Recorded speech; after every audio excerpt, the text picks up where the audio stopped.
Thanks for tuning in to the Lean 911 podcast, where you'll have a voice directly from the Gemba. I will rely on my 3 decades of Lean successes as well as my failures to answer your most challenging questions regarding your Lean transformation. I'm your host, Mark DeLuzio, President and CEO of Lean Horizons Consulting and the Principal Architect of the Danaher Business System. Looking forward to your questions. Now, let's go to the Gemba.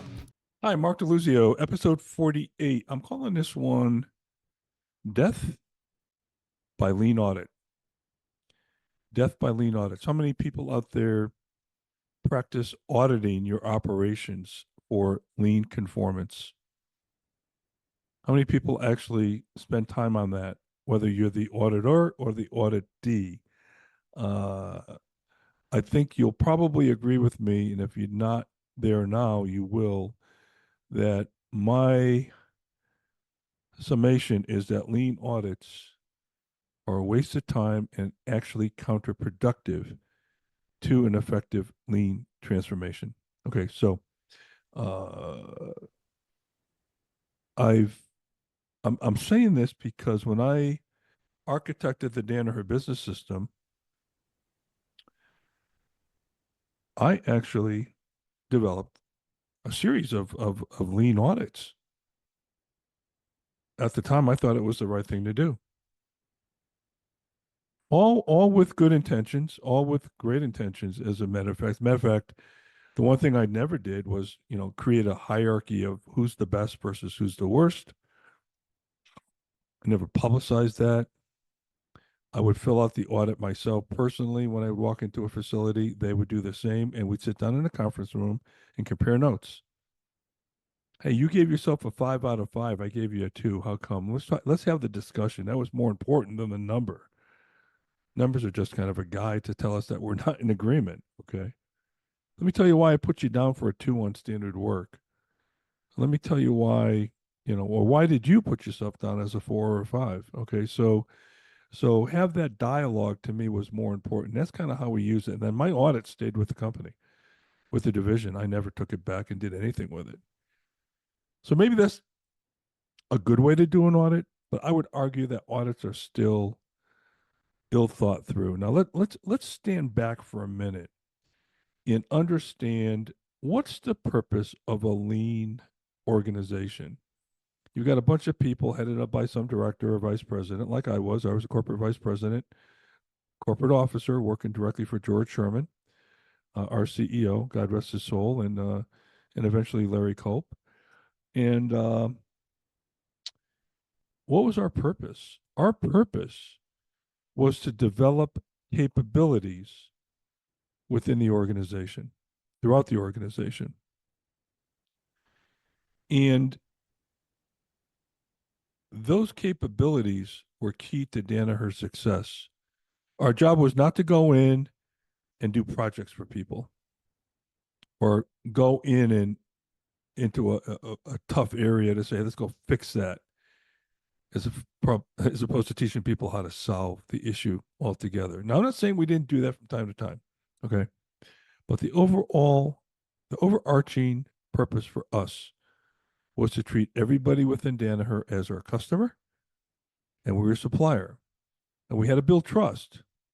And I think overall we did a pretty good job with that. There were some companies that just didn't trust us at all because we were corporate. Could have been a personal thing, I don't know. But overall, our phone was always ringing for help, right? To teach people how to fish, not to fish for them. But since I mentioned that the operating units were our customers, did you ever see a supplier audit their customer? Why don't you try that? Why don't you go down to one of your major customers and walk in one day and say, Mr. Customer, we're here to audit you. We have a list of criteria to see if you're measuring up. Okay. You know you're not going to do that. So how can anybody running a lean office claim that the people they're supposedly serving are their customers? You can't have it both ways. You see what I'm saying? So those are the departments that sit there and their phone never rings because nobody wants them in. They're not helpful. They're not leaving something behind for that company to flourish. They're not addressing their needs. So let's talk about the ill effects. Now, by the way, one of the reasons I think audits exist to begin with, okay, is many lean organizations within companies don't know what to do. They may have been really good at Kaizens, at point Kaizens. I'm going to have an episode on this in the future about you cannot transform your company simply with point Kaizens, although I am a big fan of point Kaizens. Okay. But you need a more strategic approach. But many people don't know what to do. So they have to show their boss that they're providing value. And they have to show that, hey, we're moving the overall corporate lean index from a 3.8 to a 4.2, and we're making progress and blah, blah, blah, blah, blah. Right. Otherwise, how could they justify themselves? Now, I tell people this story, and they never believe me when I tell them. Our CEO, George Sherman, who I believe is one of the greatest CEOs I ever met, never asked me in 9 years, he never asked me, Mark, how much money did the Danaher Business System office save? What's your return on investment? He never, ever asked me those questions.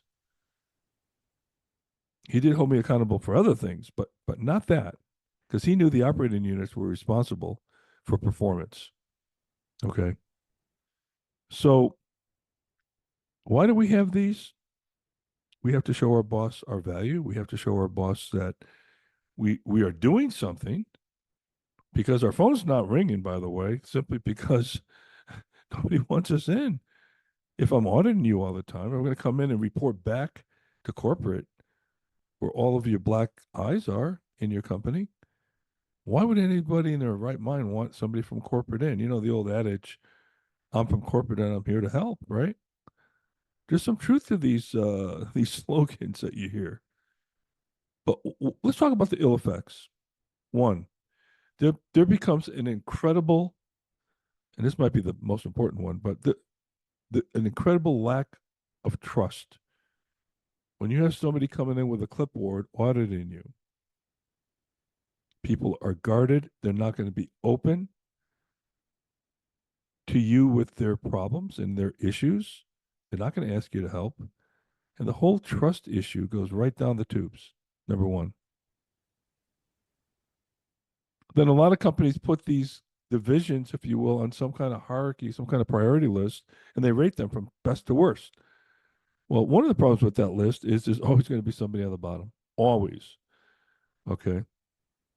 That's not helpful. The shame companies is not helpful. The other problem is most of these audits focus on tools. It's kind of like me coming into your home builder, and I'm auditing them on how well they can use a hammer, how well they can use a saw, and all the other things, a nail gun, whatever it is, right? And I'm sure that they'll all score in the very high percentile on the use of all those tools. But what happens when the roof leaks? The way that tool was used was perfectly appropriate, 100%. But the roof leaked. Just because you know how to use the tools don't know doesn't mean you know how to build a house. And when we're doing a lean transformation, that's what that's all about. Most audits, almost all audits, miss that, and they go in on how well are you doing SMED? How well are you doing standard work? How well are you doing Kanban? Okay. And they'll rate you on some criteria. I know, I set up the criteria. I know what the criteria are. But what good is it if I'm going out of business, if my lead times are too long, if I'm not doing enough changeovers? Okay. So what happens is when you knock on the door and say, by the way, Tuesday we're coming in with our audit, the teams now have to prepare. You know damn well they do.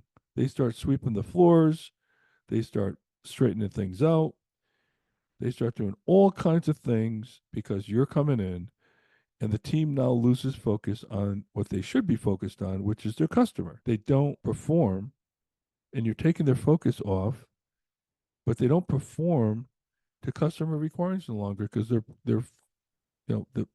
especially if it's tied to the compensation, their focus now is getting a good score from you. All right. And most people who are doing audits may not even know what to look for when it comes to this. Okay. So loss of focus, again, I'm from corporate, I'm here to help.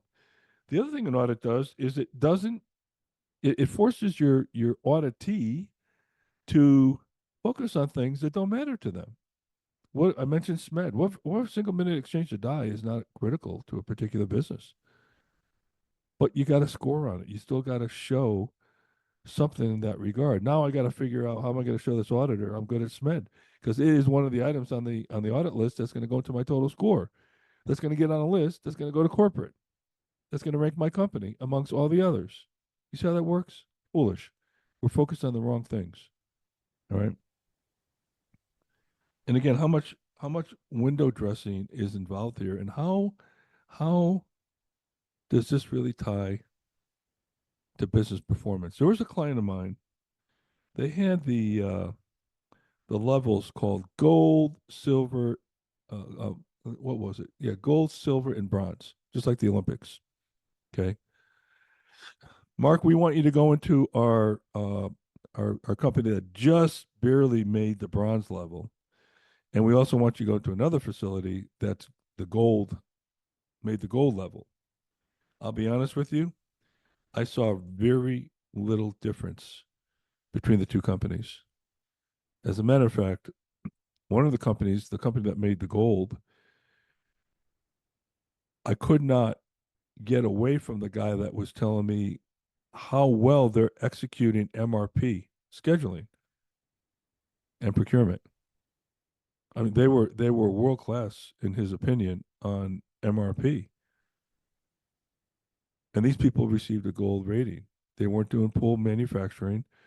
They were still issuing discrete work orders and scheduling operations without any consideration for connecting the operations so that you can at least pull, hopefully flow, but at least pull your product through the shop. They had inventory everywhere. The inventory turns were about two a year, which means they have about 6 months worth of inventory. But they rated a gold. They were gold. So what benchmark are you comparing people against? Each other, or are you comparing yourself to world class standards? It's hard to say. But somehow they amassed a gold rating. Matter of fact, this one company that was gold had a rework department with 21 people in it. At the request of the customer, because the quality was so bad, the customer said, "I want you to set up a rework department." Sorry, it wasn't rework; it was reinspection. Well, I guess it is rework. Reinspection. They were packing parts into a little plastic bag. In this this reinspection area, they had to open up the bag and recount the parts and put them in another bag again. That's how ludicrous it was. Do I really need to tell you what was wrong with that picture? Okay. And they wanted to do standard work. I refused. They wanted me to put standard work into this rework area or this reinspection area. And remember, anything that starts with an RE is waste. Reconcile, rework, reinspect, redo anything is waste. Okay, so be careful on the RE word. But they wanted me to put standardized work into, or teach them how to do that into this reinspection area. And I said, absolutely not. I'm not going to teach you how to be really good and efficient.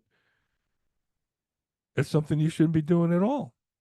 Let's go back to the line where this quality issue resonated and attack that.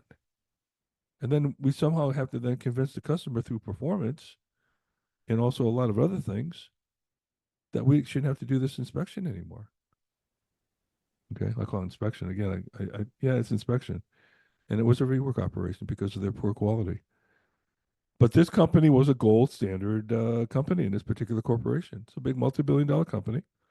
Okay, and the scary part that this particular company made parts for that went on airplanes. Okay, so anyway, um, I'll leave it there. So I guess the question is, if your lean office is auditing you, And if I was running a facility, I hate to say this, I'd just say, no, you're not welcome here. I'm not going to spend my time and pull my people off of your audit because you got to show your boss that you're doing something that's justifying your position. So I'll leave you with this one question. If the lien office in your company is truly your supplier, shouldn't you be auditing them? Food for thought. Thanks for listening. You could see I don't like lien audits. Like it took me a lot of years to come to this conclusion, but that's where I am on this. Okay. I have not seen any value. I can say any value, but overwhelmingly, there's negative value in all the lien audits I've seen out there. And by the way, it's taking your lien people away from teaching other people how to fish. Would love to hear your thoughts on this. Maybe this needs to be a white paper. Maybe I'll get that into that process. But email me with your thoughts on this, mark@lean911.com. I would love to hear your thoughts. Or if you disagree, please let me know. I'd love to hear your thoughts. Till next time, this was episode 48. And we're talking about death by lien audit. Until next time, bye-bye.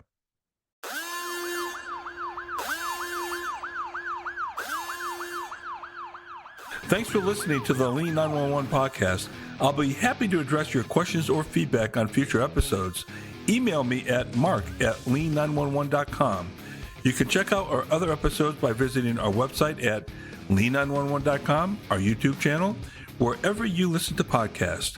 This is your host, Mark DeLuzio. Thanks for listening.